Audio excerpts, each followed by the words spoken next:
Brazil and the pressure to talk about the Amazon rainforest fire. What's the real score? What about that issue for the world? It's up for discussion.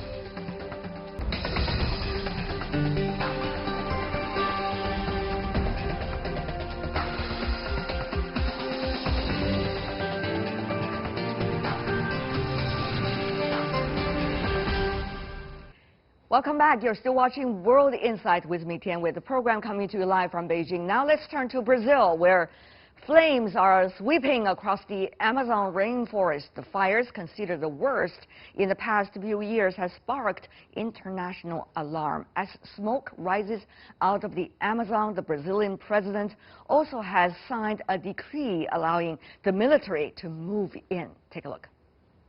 The lungs of the world are burning. Smoke, fires and ashes, with more than 70,000 forest fires in Brazil this year, an 85% increase over the same period in 2018.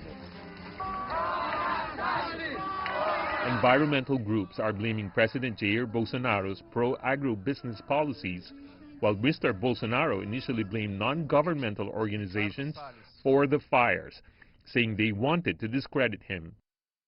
Amid the international outcry and protests at home, the Brazilian government ordered the army to douse the fires, and military aircraft are now dumping water on the massive blazes. We are defending the environmental cause against the policies and the rhetoric that is being articulated by the current government. It's the destruction of our forest, of our life and our medicine, because the Amazon is our mother, the mother of all of us. It's the air we breathe. It's the lungs of the world. The Amazon, the world's largest rainforest, produces more than 20% of the oxygen on this planet, and now facing staggering challenges to biodiversity and climate change. At the G7 meeting, French President Emmanuel Macron said leaders forged an agreement to help Brazil put out the fires and repair the damage. But would it be enough?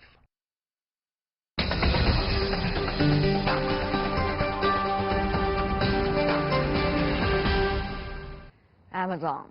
What's going on there with the fire? Let's ask our panelists. In Rio de Janeiro, we have Rafael Saliez, who is a Latin America analyst and independent consultant.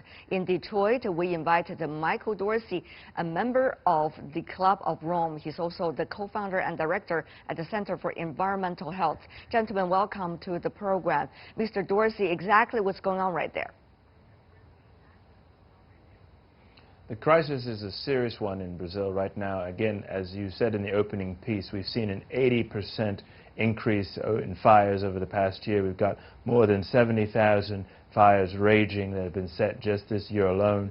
And really this is driven by the aggressive policies of the president of Brazil, and really aiding and abetting the relatively corrupt cattle industry and other industries that are seeking to exploit forest resources, and also agribusiness industries. We've got a long history of corruption in that sector, in the agribusiness sector in Brazil, and they are simply exploiting politicians, both local and federal, like they've been doing over many, many years, driving this crisis and creating really not just a crisis for Brazil, but a crisis across Latin America. We're getting particulate matter as far north as the Caribbean. We're seeing this from satellites from outer space.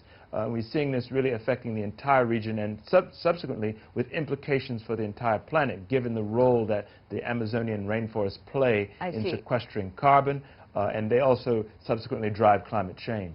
There are a lot of accusations going on and finger pointing up as well. Of course, the Brazilian president have responded suggesting some of these accusations are not grounded, and the country has been taking a lot of efforts in order to avoid and now certainly to put out the fire.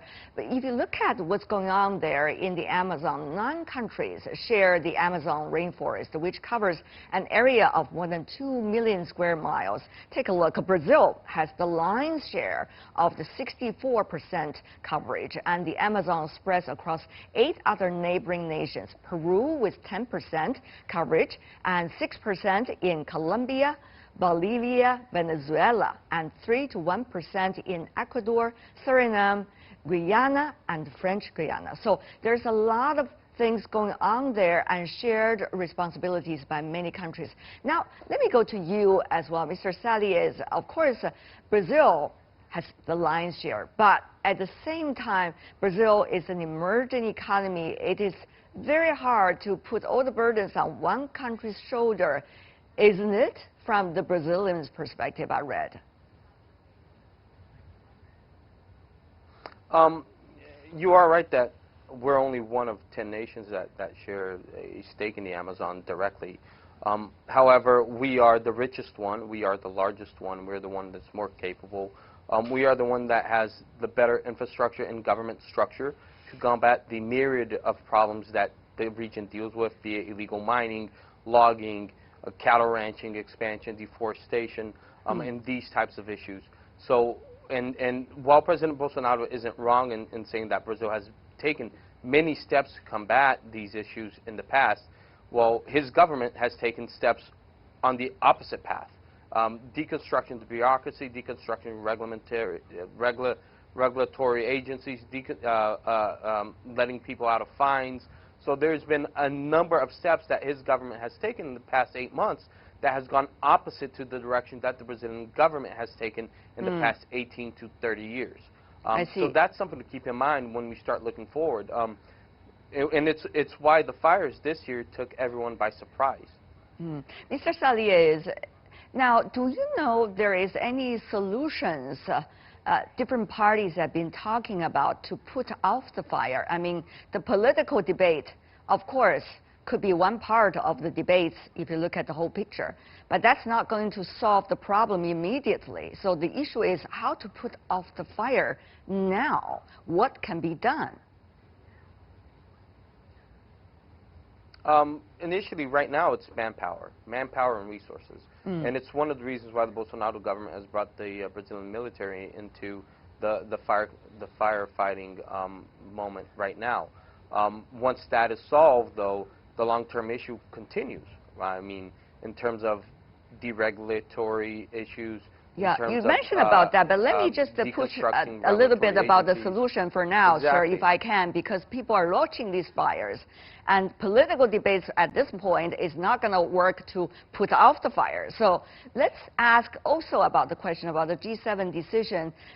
French president, of course, is very passionate about it, given the relationship between France and some part of the region there in near the Amazon forest. So what do you think? Will those international support and pressure be able to work favorably for putting off the fire?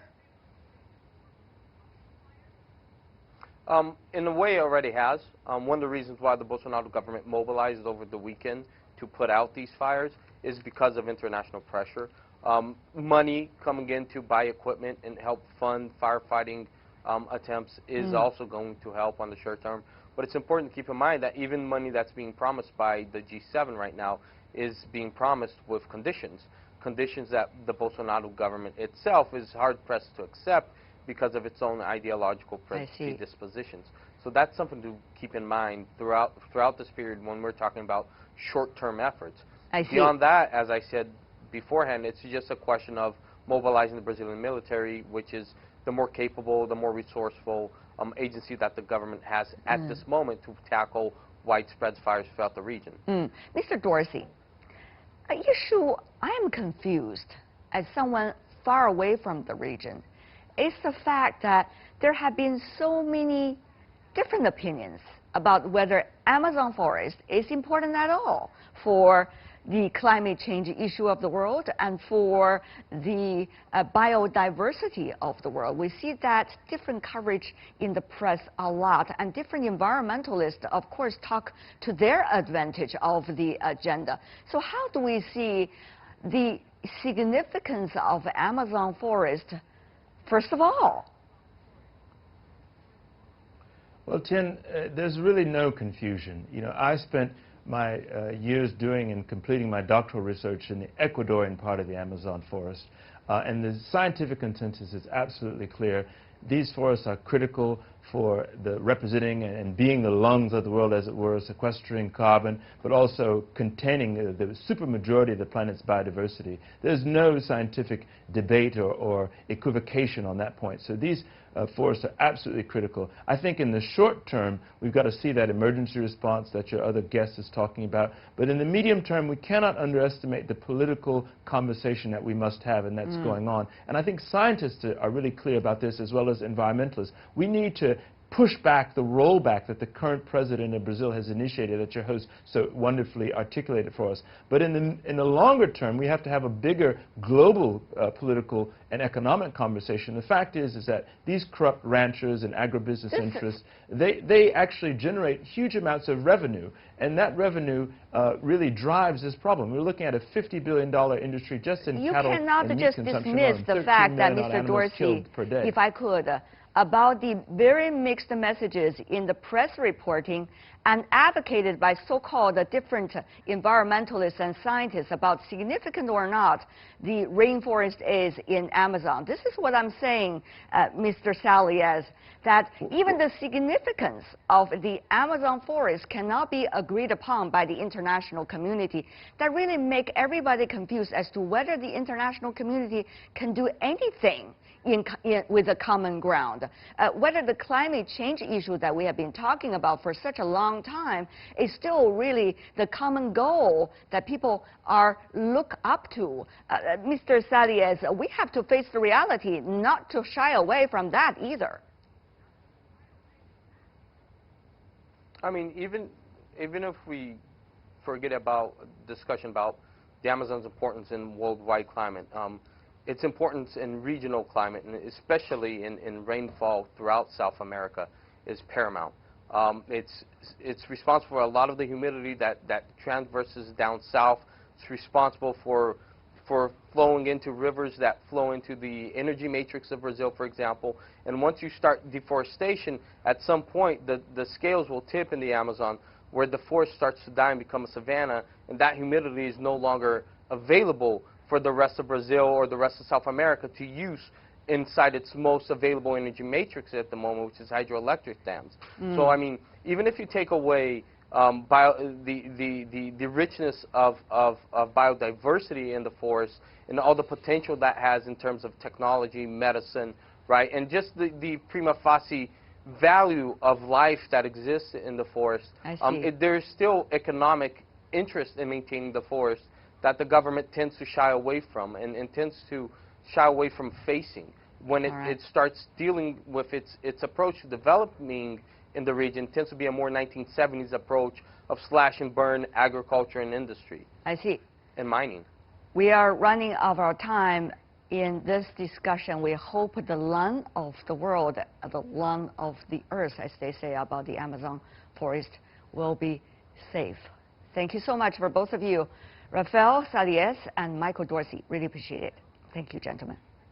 And that is all the time we have for today. If you'd like to see more, try to find us World Insight CGTN into your search engine or check out our YouTube channel. You can also follow us on Twitter, Facebook, and Sina Weibo. From me, Tian Wei, and everyone on the World Insight team, thanks for watching. Tune in again next time for more insights across China and